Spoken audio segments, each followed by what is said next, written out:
don't give two shits if people call me bitter for saying this.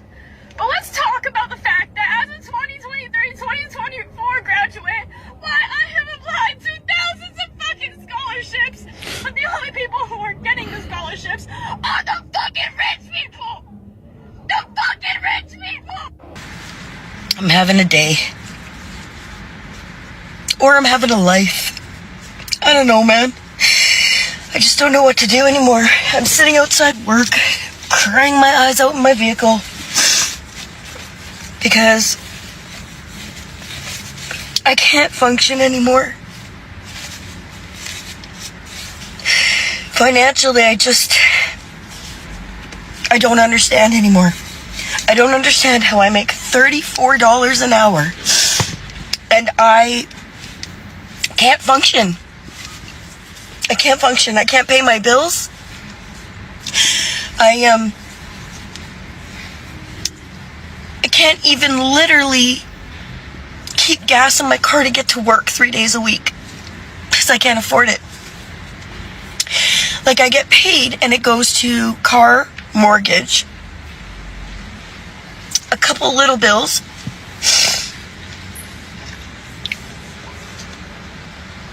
and then maybe $80 in food for the week. And I literally only buy groceries when my daughter's home now. On the weeks that she goes with her dad, which is Monday to Monday, what I've started doing is I buy a loaf of rye bread and I work really hard to keep that one loaf of rye bread lasting me the whole week, and I eat peanut butter. So I'll eat peanut butter toast whenever I'm hungry. And it's been fine. It's been working just fine. I'm good with that. That's fine. But last week, I guess I was a little extra hungry a couple days, so I had toast in the morning and toast in the evening, which that's not in my budget. So I ran out of bread on like the Thursday or even the Friday, I don't know. Either way, at 47, I had to see if my mother could buy me a loaf of bread so that I could eat for the weekend before my daughter got home. Because if there's any food in the house, I'm not feeding one bit of it. I'm saving everything I can for her. Because then she gets home and she's not surviving off food. I don't give a shit. I don't give a shit. Let's be honest for a moment. Something serious is happening across America. More and more people are working full-time, earning degrees and doing everything they were told they needed to do, and yet still cannot afford a decent life. Rent is going up, food is getting more expensive, car payment, insurance, healthcare, and basic bills are becoming harder to manage, and for some families, one unexpected expenses can completely destroy their budget. What makes this conversation even more important is that white Americans are now describing struggles that Black Americans have experienced for generations. This is not about saying everyone has had the same experiences. They have not. But it raises an important question. What happens when economic hardship becomes so widespread that people from different racial backgrounds realize they are facing the same broken system? Today, we are going to look at that question, the story behind it, and why division may be keeping ordinary Americans from recognizing their interests. Remember, if it is your very first time coming across any of my video, remember to like, share, and don't forget to subscribe to this channel. And all full credits goes to the original creator of this video. From the age of 17, went to university, did a degree, got a job in my field, and I've been working that job in my field for about 5 years now. If you've spent the majority of your life working for somebody else, you should just get a decent life. You shouldn't have to struggle to put food on your table. People should be able to do the basic things such as put their heating on in winter. People actually die because they can't put the heating on in winter and get serious health conditions. Living a decent basic human life to a life of luxury where you have expendable income. And don't get me wrong, I believe the harder you work, you should be rewarded for it. But the problem is a lot of people aren't rewarded for it. They're just kind of taken advantage of. Housing prices have been skyrocketing. Inflation has been skyrocketing. At the same time, wages are stagnant. If you compare shopping today and 5 years ago, the difference is huge. It's hard to even believe the inflation numbers that the government releases because it doesn't match up with the wallet. I think I'm hallucinating right now because this can't be real. What I'm seeing can't be real. There is no way. There is no way. Okay, things in this country are just going too far. Inflation is out of control. I can't even afford my rent anymore. They want me to go back into the office, and that's just going to take more time and money away from me. I can't keep doing this. I think we actually need to do something about this. Maybe a strike or something. Hey, guys, guess what? What? Aliens exist. Yeah, we actually have some of them. Pretty cool. Pretty crazy, huh? Yeah. Okay, but what about rent? No, that was supposed to distract you. Okay, excuse the absolute fucking state of me, but this is real life. This country is on its fucking arse. How they are expecting people to be able to afford to live is beyond me right now. So just to give you a little idea, by the way, I know I am not by any means the worse off right now. I am a single parent. And when I say single parent, I mean living on my own with 2 children. I am lucky that I have the other parent who helps provide things for me, which is why I'm saying I know there are people that are in worse off situations. I am trying to keep a home. I am working full time. I'm sorry, I'm getting really emotional about this today. Whew. I am working 40 hours a week to provide for my kids. I get bare minimum help from the government. I am making what I would class as a really fucking good wage.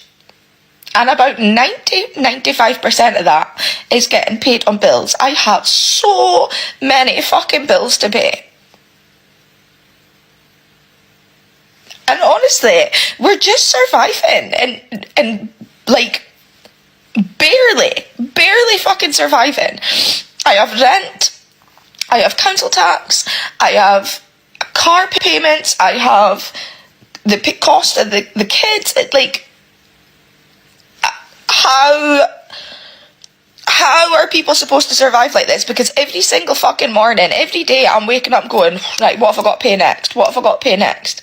And constantly looking back and forth at my bank, checking how much money I've got left.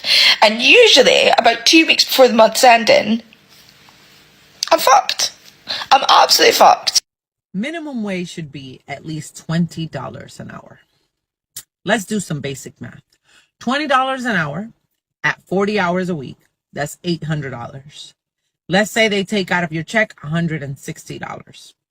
Yeah, let's say like roughly about 20% between like your taxes and if you have insurance. That leaves you with $640.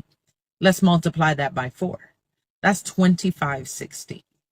The average person right now is paying anywhere from $1,000 to $1,600. Some people pay more in rent. You still have to pay your light bill. If you have cable, you got to pay your cable bill. If you have insurance on your car, cell phone bill, and then if you have any debt. Oh, and let's not forget groceries, because you got to eat, and your gas money. At $20 an hour, it's barely enough. People should not be forced to have a roommate to survive. At the end of the day, minimum wage is minimum skill. So they will raise everything if they make it to $20 per hour. Like, I'm just saying. Stop asking me to go places that require me to pull out my debit card and spend money, cause bitch, I'm broke. I just left the grocery store, and I never enjoy going to the grocery store because I hate spending money. And to me, food's just something you ingest and then it's gone, so it's a waste of money. But I left pretty disturbed today. My husband and I were the only 2 at home. Granted, my kids and their husbands come over for lunch on Sundays, but our grocery bill should not be astronomical because it's just the 2 of us. Guys, I do not even want to tell you how much my groceries were today. So I'm sitting here in my car, literally flabbergasted. How are families surviving right now? Families on a fixed income, single moms, single parents, grandparents raising their grandchildren. How are they surviving with inflation the way that it is? I'm seriously worried, and it's a serious question. How are families surviving? How do some of y'all have $27,000 in credit card debt? Pre-pandemic, my husband and I would have about $2,000 on our credit cards at any given time, and it was mostly like extras, right? So like, oh, we're gonna go out to eat, we'll put it on the credit card, or like, oh, we're gonna go to a concert, we'll put it on the credit card, back when a concert could be $60, $80. Our monthly payments were about $100 a month, and it really didn't make or break us. Then the pandemic happened, and my husband lost his salary, and while we were like making less money, everything has become incrementally more expensive.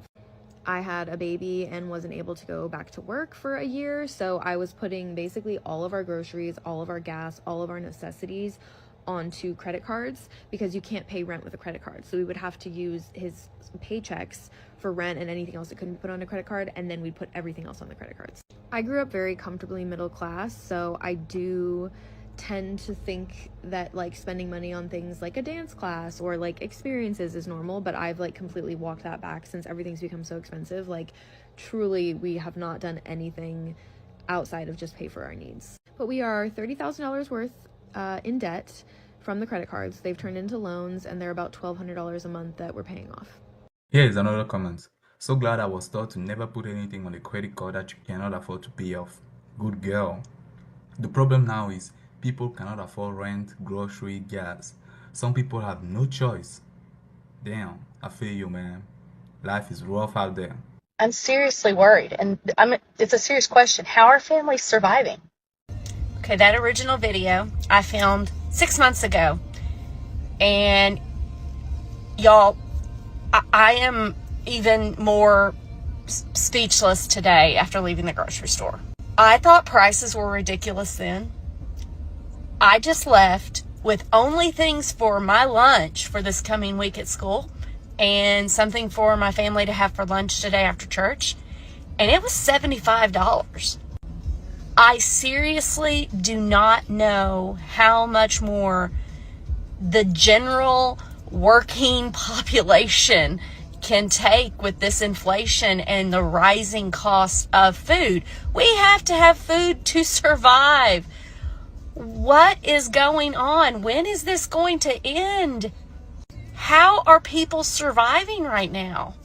So I love how our government doesn't even care to hide their corruption anymore. Like specifically with this whole TikTok ban that was just passed, I love how they decided to just slide it into a bill where we're going to send even more billions of dollars to Ukraine. Like how completely stupid is that? At this point, they're so confident that we won't do anything about anything that there's no point in even them trying to hide their bullshit anymore. Hey, here's an idea. If you're so concerned about our safety, why not, I don't know, maybe do a little better to secure the border? Or how about bring down our living costs such as housing, gas, and groceries? Or maybe, just maybe, you crack down on corporate greed so we can raise wages and build up our middle class again so we can actually feel like anything we do is of worth. They don't care about our problems or our struggles. They don't care that costs keep going up while wages stay the same. They don't care that mega corporations are buying up all the homes in this country, which is preventing my generation or any other future generations from ever having the ability to be homeowners ourselves. They don't care about the fact that our education system has completely collapsed and teachers are quitting in droves. They don't care that most of us are out here having to work 2 or 3 jobs just to make ends meet and still not be able to afford basic rights like food or housing. They don't care about any of that. But what do they care about? TikTok. That's their priority. TikTok and sending more of your tax money to foreign countries. Our government doesn't even care to hide their corruption anymore. Why would they hide what's already been seen? If more of y'all read into history, y'all would know that what the US government is currently doing, they've done for centuries in broad daylight. A lot of people are working their asses off at jobs where they're being paid next to nothing and can barely survive. That exact same thing happened to enslaved people in this country during slavery. A lot of us live in or come from cities that we can no longer afford to live in, therefore we have to move to an entirely different city or state where we can find a decent living situation. The exact same thing happened to Native Americans, especially during the Trail of Tears. TikTok, of all things in this country, country has been banned, but this country has had a history of banning frivolous things, i.e. drums, to prevent slaves from communicating with each other to plan rebellions. Hint, hint. A lot of y'all have to live off tips, the same thing that black people had to work for during the 50s and 60s because businesses did not want to pay black people what they were worth. That's why when black and brown people try to tell you about our history or relationship with the US, listen, because the same thing will happen to you. The United States is not a country, it's a business that will step over you if needed. I don't give two shits if people call me bitter for saying this. But let's talk about the fact that as a 2023-2024 graduate, why I have applied to thousands of fucking scholarships, but the only people who are getting the scholarships are the fucking rich people! The fucking rich people! You want to know who doesn't feel bad for you? An uncomfortable number of black people. You heard that right. See, I made a video with talking about how I get joy when I see white people crying from policies that hurt them, because those same policies were used on black people first. They target black people. We are always the what you call it, canary in the mines. Everything you have to complain about, they came for us first. But when they came for us, you never complained. Every millennial, every Gen Z, all of you, everything you have to complain about today, your parents had the chance to stop it. Your parents said absolutely nothing. They were happy, actually. They were very happy because it meant that those policies meant that black people could not compete with them. It meant that now they knew that there was a class of people that were going to be permanently beneath them. They didn't change the laws. They didn't want it changed. This one is not even generational. This is a couple years ago. They wanted to come for colleges. They got that model minority. The Asians are always the model minority. Whenever they want to dismantle any law put in place to stop black people from being fucked, they always use Asians. And Asians are always proud to be the face of white supremacy. Wait, why did I even say white supremacy? I'm sorry, I take that back. In my life, I have never seen a horse, the best horse. I've never seen the best horse cheat. Let's start calling it what it is, white inferiority. So when they decided to come for us, it was just a couple years ago. We got up, we tried to fight it. You said, no, affirmative action, you're not worthy, you don't deserve this, blah, blah, blah. We told you what was going to happen. They're not going to give you these spots. They just want to take it away from us. You said no. Now you're watching the rich white children. Now, I said it in my other video. Now that the rich whites have taken over, you poor whites, you're in the mud with us. So from now on, everybody watching this, when you see any policy being put into place and you see black people say no, if you see any policy trying to be cut off and you see black people say no, you better fucking jump on board. Because if you don't, your children will suffer. You will suffer. You have no choice but to ally with us now. What does the American government think is going to happen if rent prices continue to increase and our salaries are not increasing with it? Genuinely, what do they think is going to happen? I truly don't understand not doing rent caps. I know that's a thing in New York, but I'm from the South. I've never heard of such a thing down here. I only hear about it in New York. That needs to be instituted nationwide, and it needs to be by state, by square footage of the apartment, how many bedrooms, has it been updated, things like that. Because the thing that doesn't make sense to me is I'm in the same apartment for years. You're not changing my carpet, you're not painting any walls in here, you're not giving me new appliances, and you're increasing the price of staying here every year, but nothing is changing. Like, I would totally respect it if you renovated my place and made it luxury and then increased the price. I would get that. I would respect it, but nothing has changed and you're increasing the price on me. I don't understand, because eventually now I'm lucky that I have been in a place that has been increasing for the past 5 years that I've been here, but it has not increased outrageously. And I believe that is because of when I started living here and the fact that I stayed with them. They're choosing not to raise it outrageously. What happens if I continue to stay here 10 years from now? Is this same apartment going to be $5,000 a month, even though nothing in here has changed? Like, what do people expect to happen? Like, of course, people are going to go out and search for a cheaper place, and they're going to move out of your place. And eventually, if you skyrocket your prices enough, no one is going to live there at all. No one is going to live there because it's not going to be affordable. So what do people think is going to happen when you continue to increase the prices of these things and no one's salary or nothing about the place is changing? Like, it sounds like a rhetorical question, but is there actually a business person, someone out there who knows the logic behind this and knows, like, this is the end goal? What the heck is going on? Here is one comment. They ask for 3 times the rent the first time, but don't ask for income when they raise it. Oh my god, that's such a good point. These politicians have lost the fucking plot, because what do you mean retire at 70? I don't even want to retire at 65.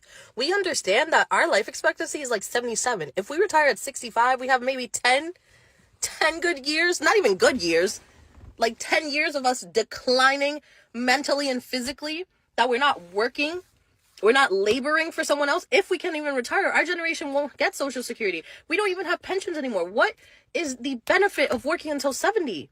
We can't afford homes. We're all living at home with our fucking parents, not because we want to, but because we have no other choice. And you're telling us, vote for me, I'll make you work until you're 70? You've lost the plot. No, I would rather chew glass than work until I'm 70. It's not happening. What did I immigrate to this country for? What American dream? I did everything right. I went to college. I got a job. I work full fucking time. And my salary is decent. I should be able to live decently with my salary without having 3 fucking side gigs. Oh my god, no, y'all have lost the... So guys, when you listen to some of these personal stories, one thing becomes very clear. People are tired. They are tired of working hard and still being unable to get ahead.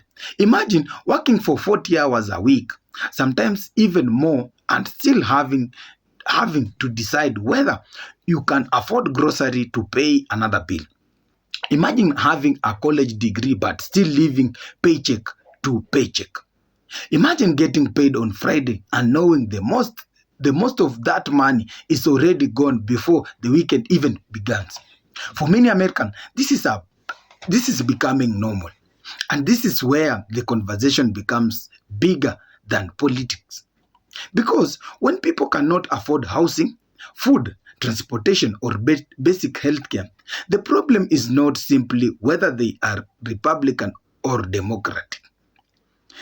It is not simply whether they are black, white, Hispanic, Asian, or any other group. The problem is the cost of living can become completely disconnected from what ordinary workers earn. And that should concern anybody. For decades, black Americans have talked about economic inequality, limited opportunities, discrimination, housing problem, and the difficulty of building wealth. Many people dismiss those concerns.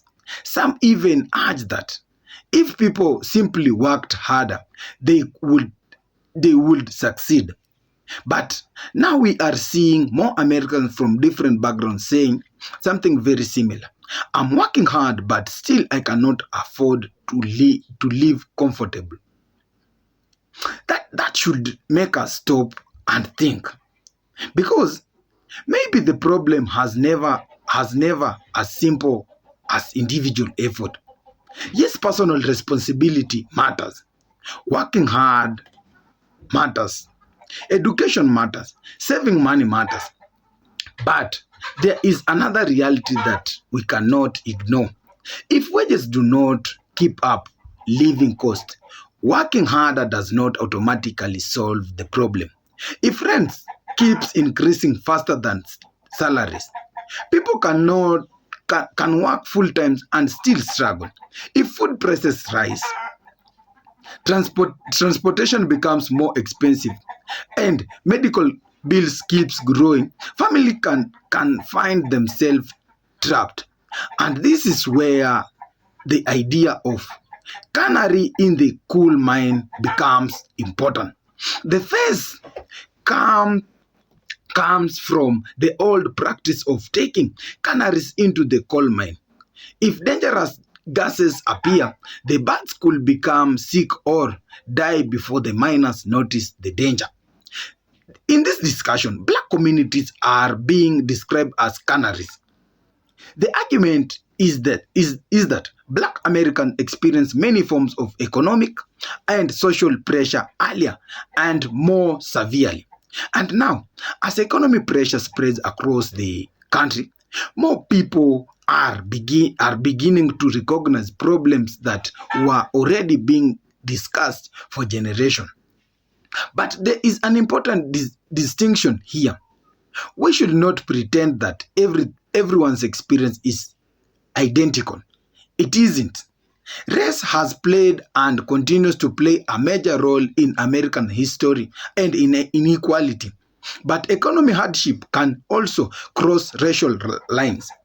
A struggling white worker and struggling black worker may have very different life experience, but they can still face the same problem when the rent is too high, wages are too low, and basic necessities become unaffordable. That is where solidarity can begin. And this is exactly where division becomes dangerous. Think about it. If ordinary people are constantly encouraging to blame each other, they may never look at the bigger economic picture. One group blames immigrants, another group blames black people, another blames white people, another blames young people, another blames older people. Meanwhile, millions of working people are simply trying to survive. And while everyone is arguing with everyone else, the largest economic problem remains. That does not mean every political disagreement is fake. It does not mean racism does not exist. It does not mean government is responsible for every personal problem. And it certainly does not mean every wealthy person is evil. The point is much simpler. Ordinary people have more in common than they sometimes realize. A working class family in a small American town may have more common economically with a working class family in a major city than either family has with a billionaire. They may shop at different stores, they may vote differently, they may have different political beliefs, but they still have to pay rent. They still have to buy food. They still need transportation. They still worry about children. They still want financial security. And that is the common ground. And this is why the stories in this video are so powerful. When someone says, I work full-time and still I cannot afford grocery, we should not immediately ask what the rest is.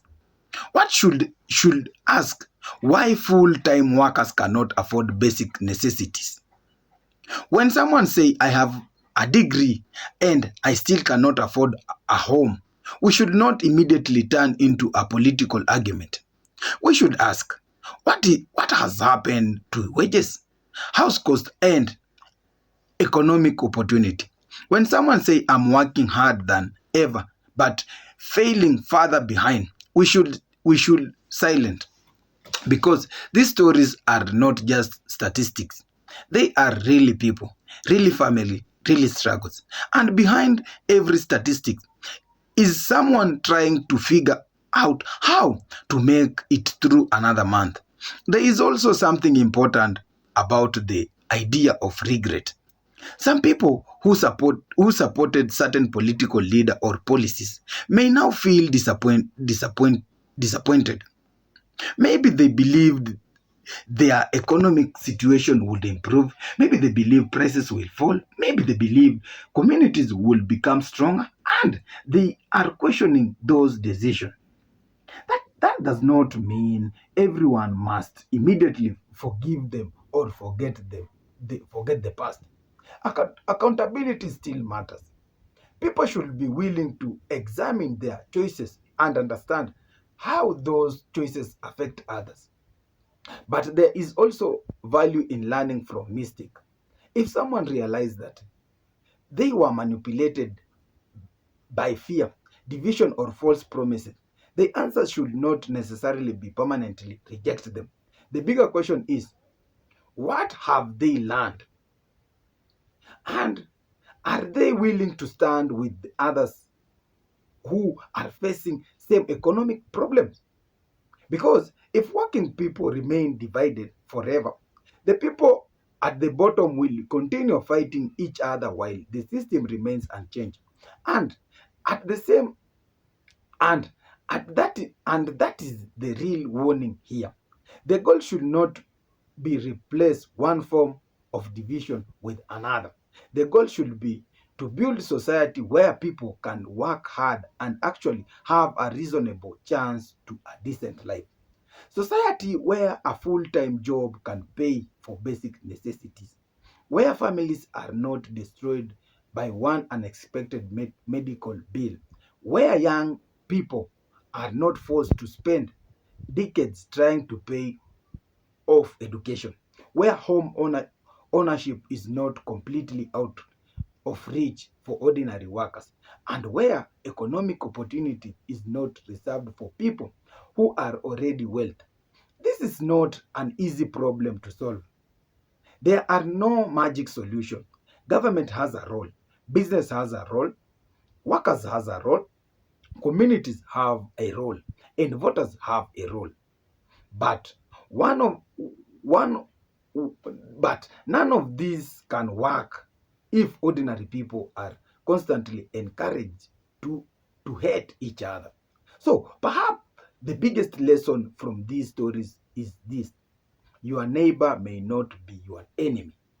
The person working besides you may have a different political opinion, a different background, or a different race, but they are also be struggling to pay the same bills you are struggling to. And instead of asking which group should I blame, perhaps we should sometimes ask. So, because economic hardship does not stop at a racial boundary, it can affect anyone. And when enough people realize that something important can happen, people start talking to each other. They can compare experiences, they can challenge bad policy, they can demand accountability, and most important, they can stop allowing politicians, media personalities, or anyone else to convince them that another struggling person is automatically their enemy. The message is not that America's racial problems have disappeared. They have not. The message is that economic inequality is becoming a problem that reaches further and further across society. And perhaps the best response is not more division. Perhaps is it understanding. Perhaps it is solidarity. Perhaps it is ordinary people from different backgrounds saying, we have disagreed on many things, but we all deserve a fair chance to live. This is a message worth thinking about, because if we continue fighting each other while the cost of living keeps rising every day, eventually pays the price. But if people recognize their shared struggle, demand accountability, and work together for meaningful change, the conversation can finally move forward. And maybe the most important lesson of all, when ordinary people stand together, they have much stronger voice than they are divided. This is just a message of encouragement, and thank you guys for watching. Thank you so much for your time. And if at all you enjoyed this conversation, don't forget to like, share, and subscribe to the channel. Till next time, see you. God bless.